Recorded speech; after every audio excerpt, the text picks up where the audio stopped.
Bien, bienvenidos a todos. Es un gusto saludarlos y recibirlos.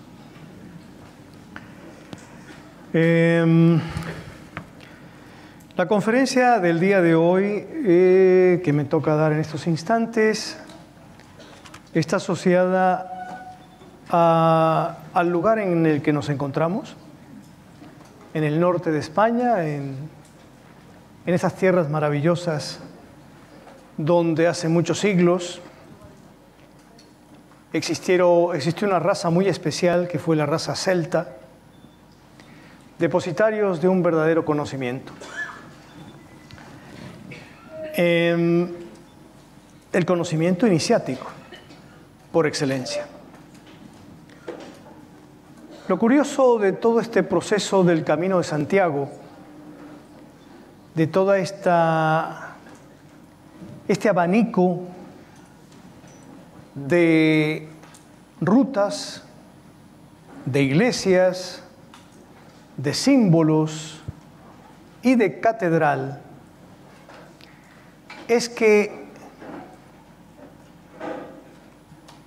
parece un laberinto de conceptos, de plástica, de monumentos, y el viajero, si bien cada parte tiene un valor espiritual, el viajero que recorre el Camino de Santiago realmente se encuentra perdido, valga la expresión.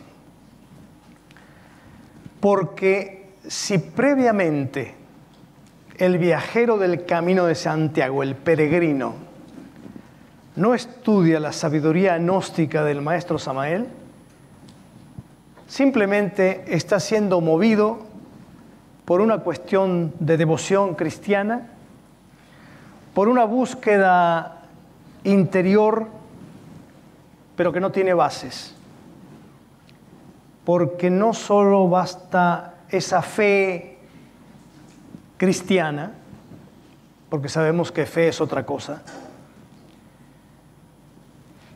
sino que se necesita el verdadero conocimiento.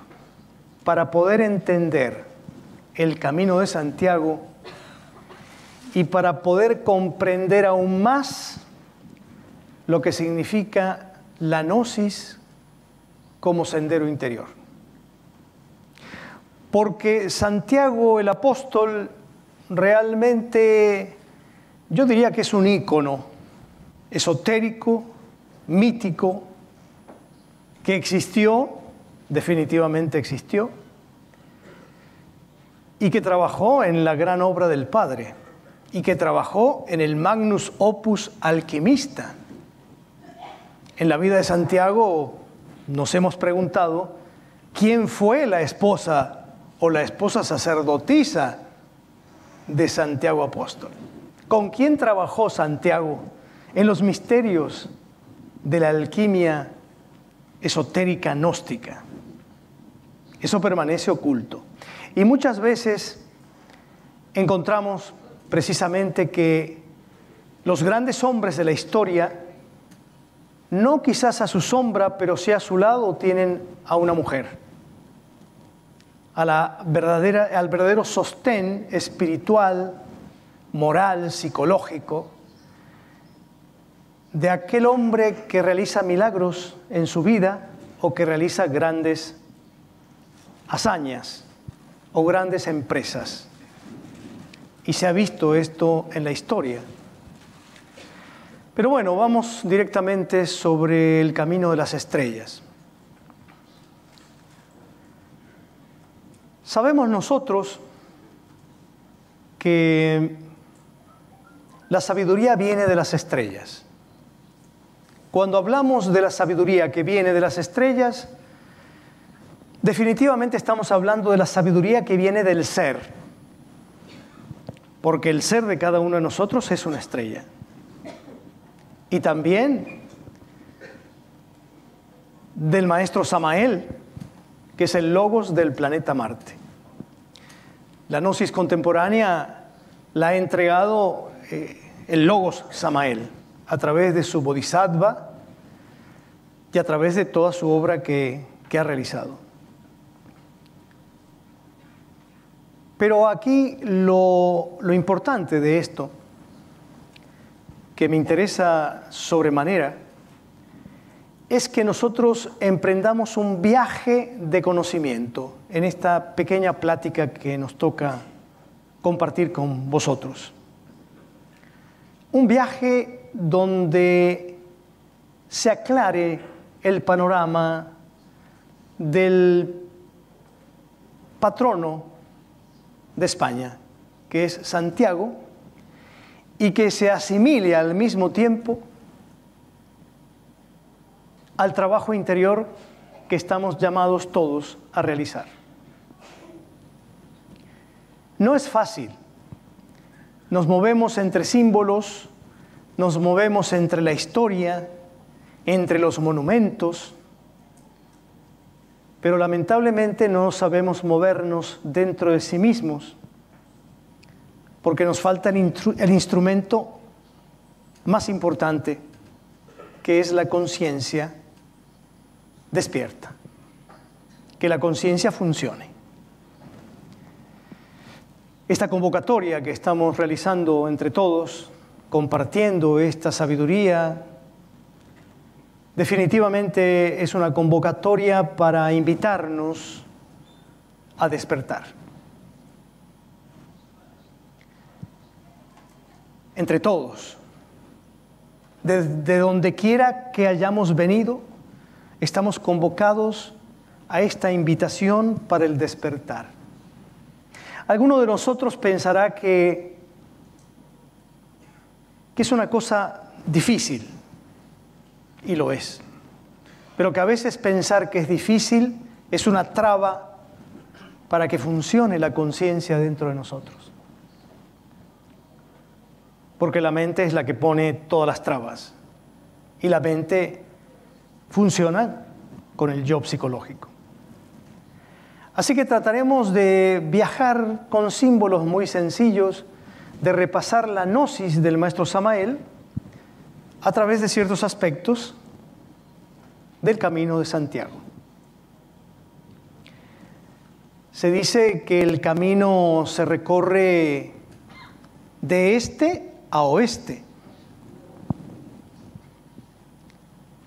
que las rutas vienen desde Francia, algunas de ellas, siguiendo no solo el camino físico trazado por los pueblos, por los monumentos, por las guías, sino también por las estrellas. Porque, curiosamente, se hace más evidente en algunos meses del año, enero y febrero, se observa en el norte de España, en el cielo, la Vía Láctea. Con ciertos indicativos o ciertas señales,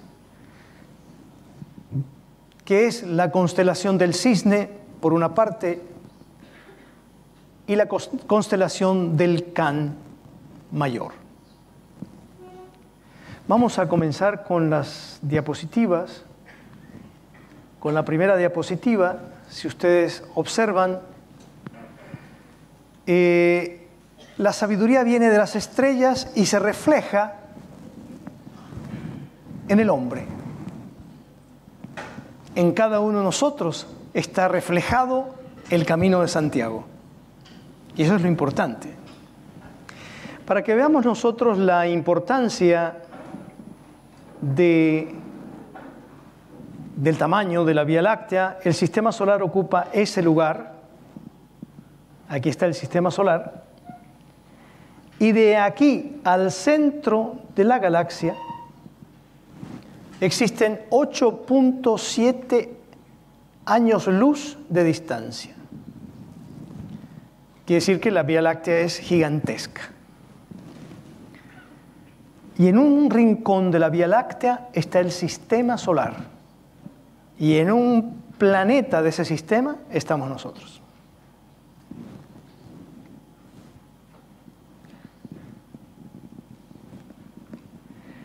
Si vemos nosotros la Vía Láctea desde la Tierra, encontramos precisamente el Sol en este punto y lo que percibimos aparentemente de la Vía Láctea, que es esta.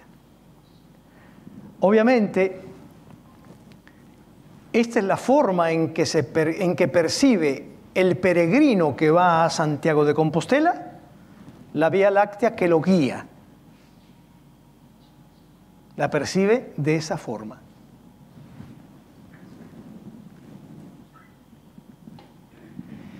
Y lo curioso es que encontramos nosotros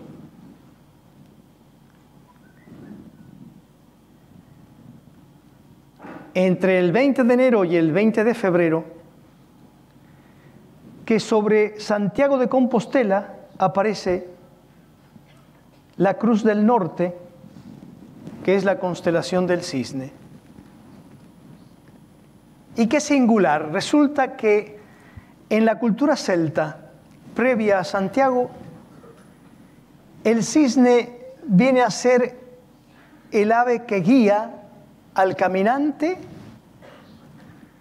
hacia el campo de las estrellas y hacia el Finisterre, al peregrino celta y al peregrino de Santiago. Allá arriba, la constelación del Cisne. Aquí abajo, el vuelo de las ocas, que en determinada época del año vuelan del este hacia donde se pone el sol. Y lo curioso es que las ocas representan al cisne, son el cisne y es el ganso. Y en algunas culturas anteriores a Santiago se tenía en cuenta la sabiduría del jefe de las tribus, al cual se le llamaba jefe ganso, por ejemplo. Pero eso no es nada comparado a que para nosotros el ganso o la oca representa precisamente al Espíritu Santo. ¿Quién guía entonces al iniciado que camina el sendero interior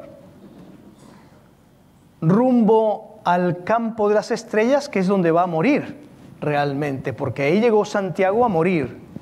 Ya venía muerto psicológicamente, pero el final de su camino es el campo de las estrellas, Santiago de Compostela.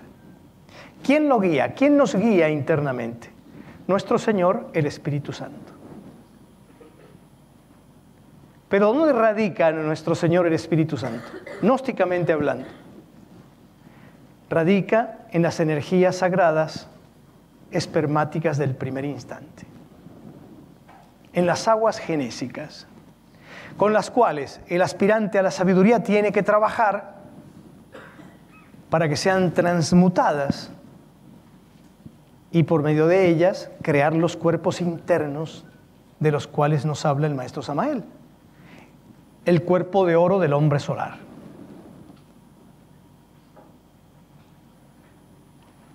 Quiere decir que desde las estrellas llegamos nosotros en la simbología a las culturas célticas y presélticas, a Santiago, y ahí arribamos a la síntesis del Logos Samael, que es la transmutación o el segundo factor de la revolución de la conciencia.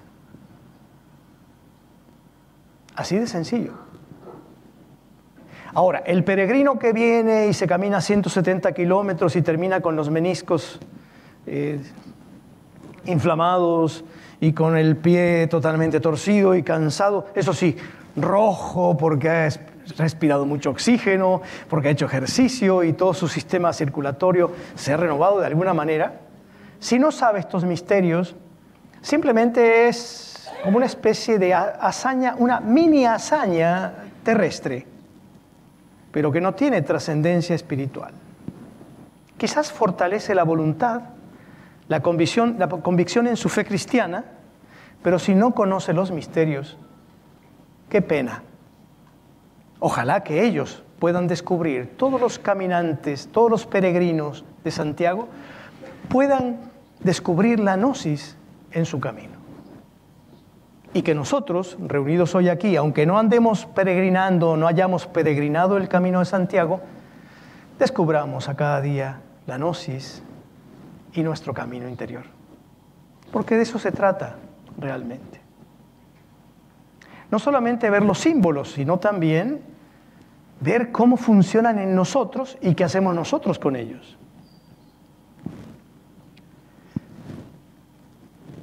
Aquí tenemos la constelación del Can Mayor. En su cuello tenemos a Sirio, que es el centro de nuestra galaxia. Y esto me hace acordar a mí a la historia de Santiago, cuando él viene a hacer su primera misión, porque su segunda misión la realiza muerto psicológicamente, porque es degollado por Herodes en Palestina.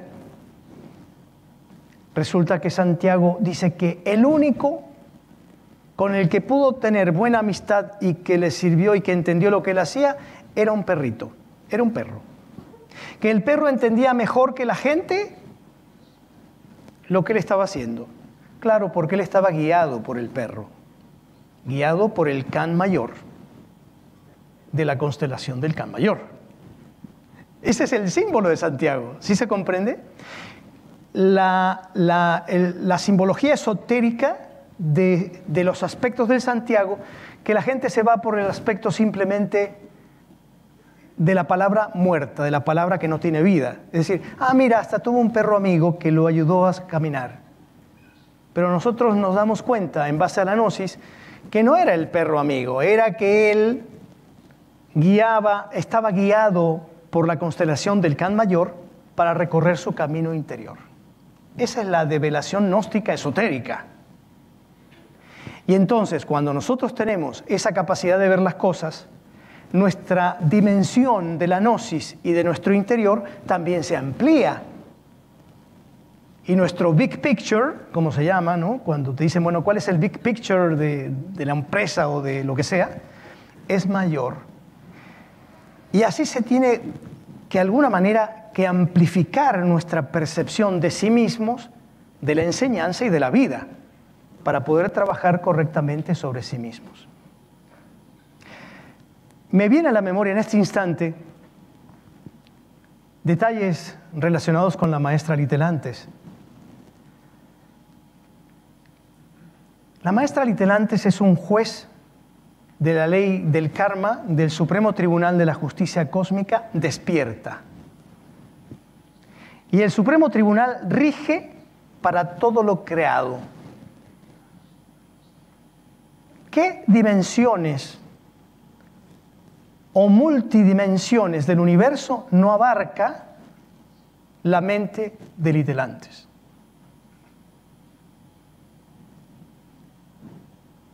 Esos son los maestros, los auténticos maestros de la humanidad. Una mente que contiene al universo es la mente de Litelantes. Y no estoy exagerando ni tampoco soy fanático respecto a la maestra. Pero ahí está la clave de las cosas. Cómo nuestra mente, nuestra percepción puede ampliarse cada día para percibir lo que tenemos que hacer dentro de sí mismos. Tenemos que aprender a dejar de estar distraídos en tantas cosas insubstanciales de la existencia. Y retraernos y confiar en el ser interior para que nos brinde una fracción cada día más de su propia conciencia. Porque despertar conciencia no es el ego que despierta conciencia. La conciencia despierta dentro de aquel que el Padre elige que su propia conciencia le participe de lo que son los sagrados misterios. ¿Sí se comprende? Es decir, nosotros estamos obligados a hacer méritos para que el Padre pueda participarnos de su conciencia, del zoostat del cual habla el maestro Samael. ¿Sí se comprende esto? De pronto, ¿qué pasa con los budistas zen que se llevan 10, 20, 30 años en meditación, que de pronto viene su gurú y les pega una patada en el estómago y entran en el éxtasis, en el samadhi, ¿no? Quiere decir que de pronto la conciencia irrumpe en ellos. Y después el maestro tiene que castigarlo para que salga del samadhi, porque si no ahí se queda. ¿Cuándo, hermanos presentes, podrá la conciencia del Padre irrumpir dentro de todos y cada uno de nosotros? Porque esto no es una cuestión intelectual, no es una cuestión conceptual. Tiene mucho más de divino que de humano. Y lo divinal en nosotros es el Padre. Y si el panorama es amplio, entonces podemos percibir mejor lo que tenemos que hacer y disponernos a hacerlo.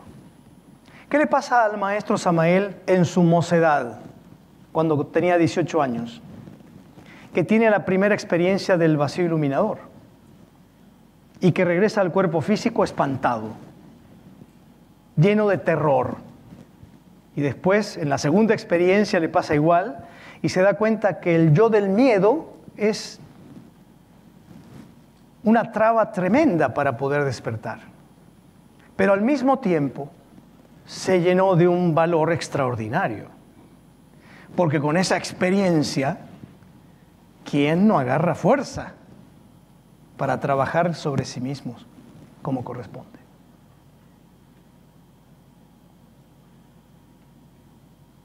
Así que es cuestión de percepción amplia y únicamente la puede dar la conciencia, que nosotros no podemos fabricar, pero que el ser sí la tiene. Y si hacemos méritos con nuestras prácticas, con nuestra oración, con nuestra conducta, no olvidando que, como dice el maestro Samael, que la serpiente asciende de acuerdo a los méritos del corazón,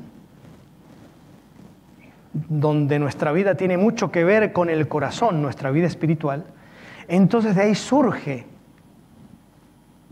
la posibilidad de que la conciencia se vaya despertando en nosotros, a sabiendas de que no es nuestra y de que nosotros, en tanto estemos vivos como estamos, no somos dueños de esas cosas.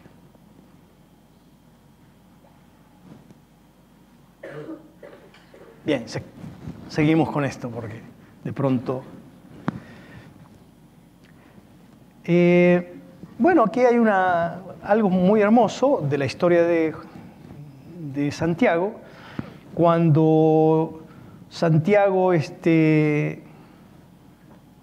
regresa ya de nuevo a Hispania, se encuentra siempre en la región de los celtas gaeles, que estamos en ella, y destaca la del Can Mayor, al final de la Vía Láctea o arcoíris del dios Lugh. Este camino es el que toma el nombre de Camino de Santiago. El arcoíris del dios Lugh es la Vía Láctea, y según los celtas, de él provienen todas las bendiciones y alivia todos los males y da todas las riquezas. Y el dios Lugh de los celtas es nuestro Padre que está en secreto,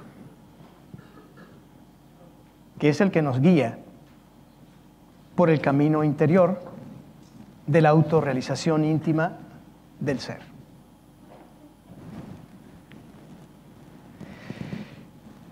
El ganso, el Hamsa milagroso, el cisne Kalahamsa, el Swan Ritter de Wagner, que es el caballero cisne, la oca. Sobre la oca se ha hecho un juego que tiene muchos años, desde principios del siglo pasado o más todavía. La cuestión es que es un juego con forma de laberinto y se llega a la última estadía o la última parte, que es la puerta 63, que 6 y 3 son 9, o sea, el arcano 9, pero al mismo tiempo la novena esfera. Y en la puerta, precisamente, en la puerta encontramos siempre las dos columnas, Yaquín y Boaz, y sobre la puerta, en este caso, una oca, un cisne, símbolo del Espíritu Santo. Y más adelante vamos a ver que una pareja de alquimistas está dentro ya del centro, en el centro, y ahora explicaremos eso. Esta espiral está muy relacionada también con la cruz celta, que tiene sus complicaciones precisamente tipo laberinto, y con la espiral misma de las runas, que es un lenguaje de aquellas épocas también. Y que al día de hoy el maestro Samael, con el libro de magia rúnica, nos entrega las prácticas rúnicas para el despertar de la conciencia. Y aquí tenemos, en un grabado alquimista, a la pareja, después de haber pasado el portal con las dos columnas, Yaquín y Boaz. ¿Por qué? Porque la pareja oficia en el templo. Se une dentro del templo para trabajar con el mercurio de la filosofía secreta. La pareja también es el mercurio y el fuego, el mercurio y el azufre, el agua y el fuego, pero son él y ella. Y en este laberinto nos metemos en los misterios cretenses y encontramos la historia de Teseo y el Minotauro, que es lo mismo. El iniciado llega al centro del laberinto, guiado por el hilo de Ariadna, dice el maestro Samael, para que pueda regresar después de matar al Minotauro, donde él mata al Minotauro.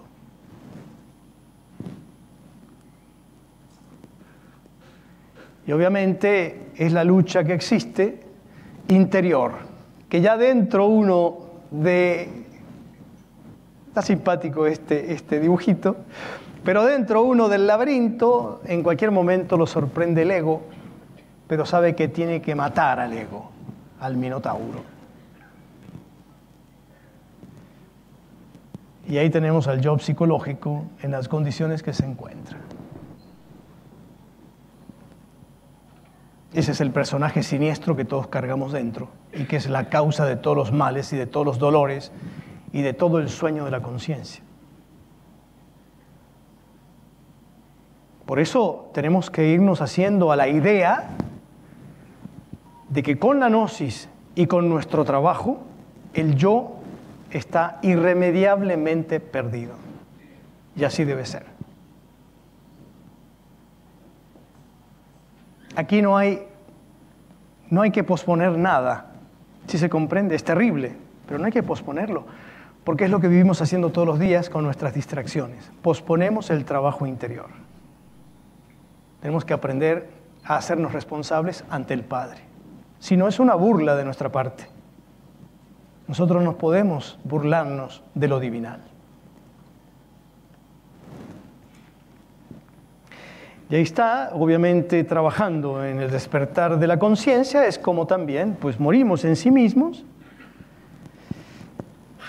Siempre la esposa y la madre divina están presentes, porque así de eso se trata, siempre la asistencia de la esposa y de la madre divina.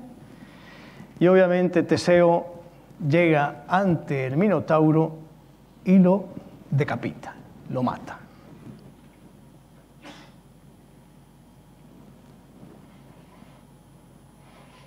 Hay imágenes un poco desconocidas a veces, pero así es como queda el ego,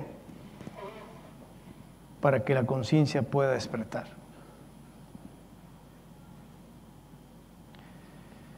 Y ya conocemos la historia de Perseo, que le corta la cabeza a una de las 3 gorgonas.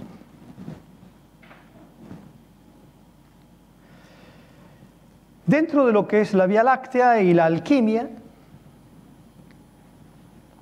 encontramos algo muy singular, que es la Vía Láctea, que por su disposición de las estrellas parecía como una mancha de leche, por eso es lácteo el nombre. Y dentro de los misterios alquimistas encontramos nosotros la leche de virgen y la pureza del Espíritu Santo. Los sabios o los santos, muchos de ellos se alimentan de la leche de la Virgen. Esa leche de la Virgen definitivamente es el mercurio de los sabios. Es el agua argentada, pero con cierta consistencia por intervención de la Divina Madre. Se alimenta el santo, el sabio, el alquimista de la leche con la que la Virgen alimenta al niño Jesucristo. Y hay un montón de misterios en esa sola expresión, que sería muy largo poder explicarlos ahora. Y encuentro con curiosidad algunas expresiones de la alquimia aristotélica. Nunca pensé que Aristóteles fuera alquimista, pero por algo fue Aristóteles. Seguramente que nosotros, sin ser Aristóteles, conocemos la enseñanza del maestro. Aristóteles seguramente también conocía lo que era la alquimia. Y hay un párrafo muy hermoso que es este, que dice Aristóteles: se obtiene la leche de virgen o leche de las doncellas, se obtiene por la mezcla de 2 aguas diferentes, el agua llamada leche de la Virgen, que se coagula ella misma en piedra. Ese era el lenguaje alquimista en la época de Aristóteles, que no quería revelar él los sagrados misterios de la alquimia sexual, que al maestro Samael le toca como misión y como avatar de la nueva era de Acuario hablar claro y correctamente. Porque en la época de Aristóteles obviamente no se podía hablar con apertura. Y las 2 aguas diferentes que hacen una son las aguas de él y de ella, del esposo y la esposa, que mezcladas generan la famosa leche de virgen, que se coagula ella misma en piedra. ¿En cuál piedra? En la piedra filosofal. Pero claro, no puede decir Aristóteles que es la piedra filosofal. Embebidos de esta agua o leche, los cuerpos que se quieran transformar en piedras se coagularán inmediatamente. Se va coagulando, se van formando el tosoma heliacón, que es el cuerpo de oro del hombre solar.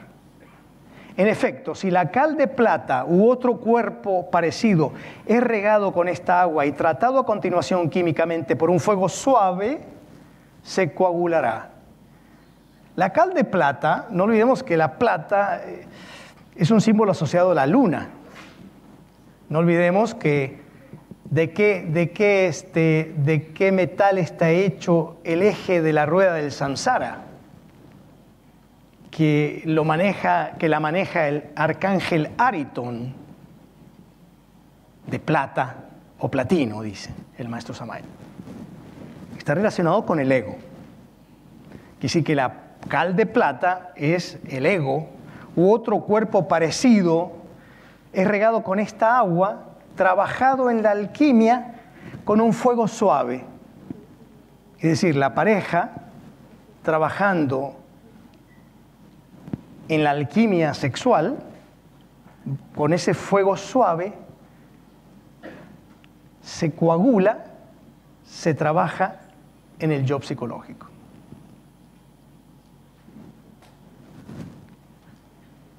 La leche de la Virgen posee, pues, verdaderamente la propiedad de transformar las cales en piedra. Es decir, para lograr la piedra filosofal.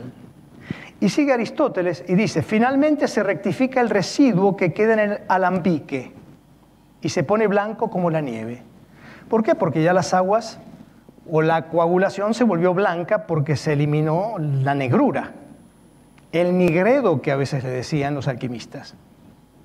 Se le mezcla con el aceite, que obviamente está relacionado con las 2 olivas del templo, que vertimos por encima, y se forma una piedra límpida y roja, que es la piedra filosofal, de una eficacia y una virtud admirables, que detiene el flujo de la sangre y cura numerosas enfermedades.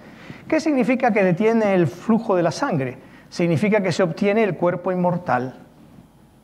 Un cuerpo inmortal es como que tiene la sangre detenida, pero viva. Y dice el maestro Samael que se obtiene el elixir de la larga vida y el poder de curar todas las enfermedades con la piedra filosofal. A la luz de la gnosis, realmente la alquimia no resulta tan oscura, sino más bien nos enseña y aprendemos. Pasar estos conceptos a la experiencia personal es posible si la conciencia empieza a funcionar en nosotros, donde los intuitos y los rayos o pantallazos de la conciencia nos dan la percepción intuitiva de las cosas y la comprensión de la sabiduría del ser.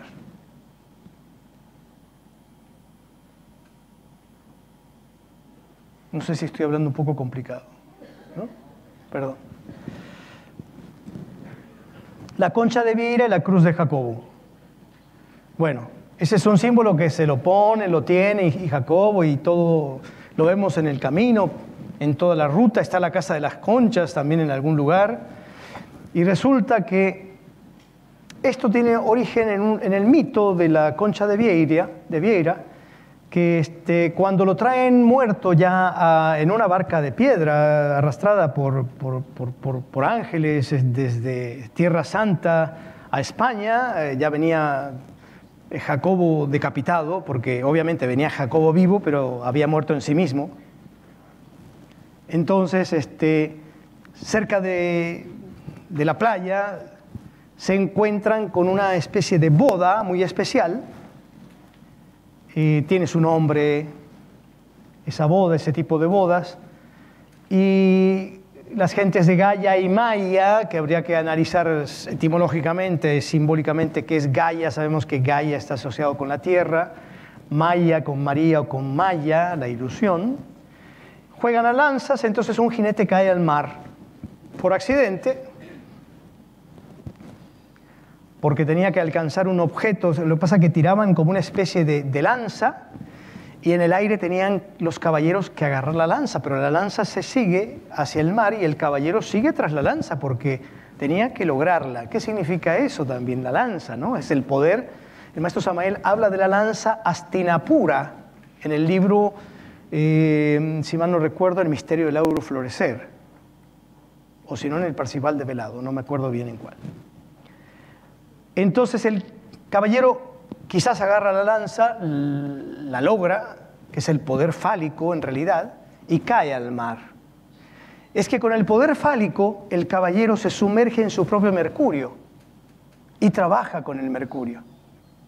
Por eso después es rescatado, reaparece junto a la barca ileso, pero completamente cubierto de conchas de Vieira. Claro, con el cuerpo de oro del hombre solar, con el mercurio de la filosofía secreta y su caballo también. Ese es el simbolismo que obviamente no explican los conocimientos sobre el Camino de Santiago. Recibiendo la bendición de los discípulos del apóstol y regresando sano y salvo a tierra, con el milagro de las conchas sobre su cuerpo y el de su caballo. En recuerdo de este primer milagro del santo, o sea, de Jacobo, a su regreso a Hispania, todos los peregrinos jacobeos llevaron después conchas de vieira en sus vestiduras. Significa que la concha de vieira señala a aquel que trabaja con el mercurio de la filosofía secreta. Y encontramos las mismas conchas, quizás no la misma forma, porque es otro tipo de caracol, en el templo de Quetzalcóatl en México, donde aparece Tlaloc, que es el dios del agua, y Quetzalcóatl, la serpiente de fuego, la serpiente emplumada, y abajo de esas esculturas, en el templo Quetzalcóatl, encontramos conchas marinas. Es la misma concha de vieira, porque representan y simbolizan al mercurio de la filosofía secreta con el que todos nosotros estamos obligados a trabajar. Transmutar el mercurio. Eso es alquimia. Alquimia gnóstica, develada. Entonces aquel caballero que va con la concha puesto, la concha de vieira, señala a alguien que transmuta su energía sexual.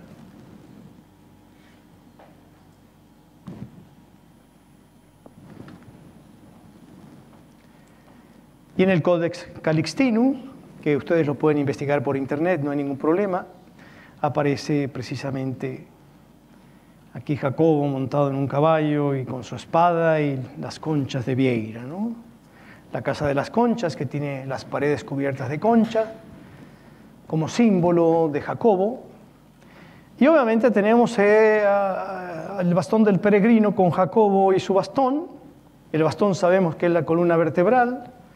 Ahí lleva una calabaza que se supone que trae agua para la sed del camino, pero la calabaza está asociada a la mente. Recordemos el ritual de la calabacera y el trabajo que se hace con él, que es para trabajar en la mente de la humanidad. Quiere decir que aquel que bebe del agua de la calabaza, al mismo tiempo que se alimenta de su propio mercurio, está trabajando en que su cuenco o mente quede vacía. El símbolo esotérico de la calabaza de Santiago. Y las conchas de vieira, pues es la transmutación del mercurio.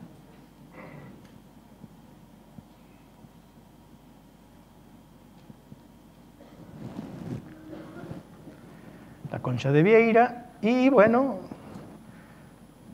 esto es un cuadro que hay en todas las habitaciones de este hotel, donde aparece el Cristo con su concha de vieira en la cabeza, ¿no? Perdón. Ahí está la concha de vieira sobre el rostro del Cristo. Y bueno, y también está como último símbolo la espada lanza cruz de Jacobo, porque la hoja de esa cruz más bien parece una punta de lanza que una hoja de espada. Las 3 flores de lis significa que trabajando con el poder de la lanza se cristalizan las 3 fuerzas primarias de la naturaleza y el cosmos en la cruz. Esa es la cruz de Santiago, señalando el trabajo que hay que realizar.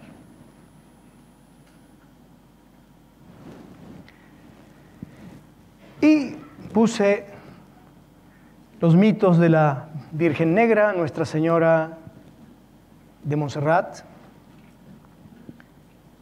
que aparecen virgen negras por todos lados. En alguna oportunidad estuvimos en Notre Dame de París, en el sótano de la Catedral de Notre Dame también hay una virgen negra. Esa parte, estuvimos con la maestra Litelantes hace muchos años ahí. Ella también era morenita, curiosamente, la maestra Litelantes. Y obviamente la Virgen Negra está asociada al trabajo sobre sí mismos en relación con nuestras aguas. Ella es un evidente ejemplo de cómo estamos por dentro o cuál es el primer color de la alquimia, que es el color negro, y que hay que blanquear dentro de nosotros al morir en sí mismos.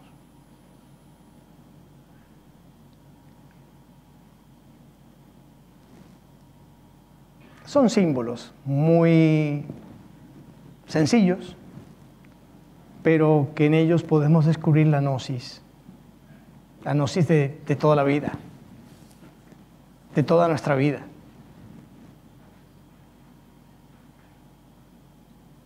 Entonces ya cuando caminemos por el camino de Santiago y veamos las conchas en las paredes o llevemos una concha en el pecho o en el bastón, sabemos qué significa.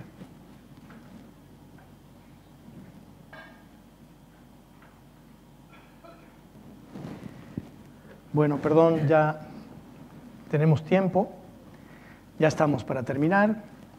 Les agradezco mucho la atención que han tenido. Ahí vamos aprendiendo, poquito a poco. Que Dios los bendiga en todo momento y a cada instante. Gracias.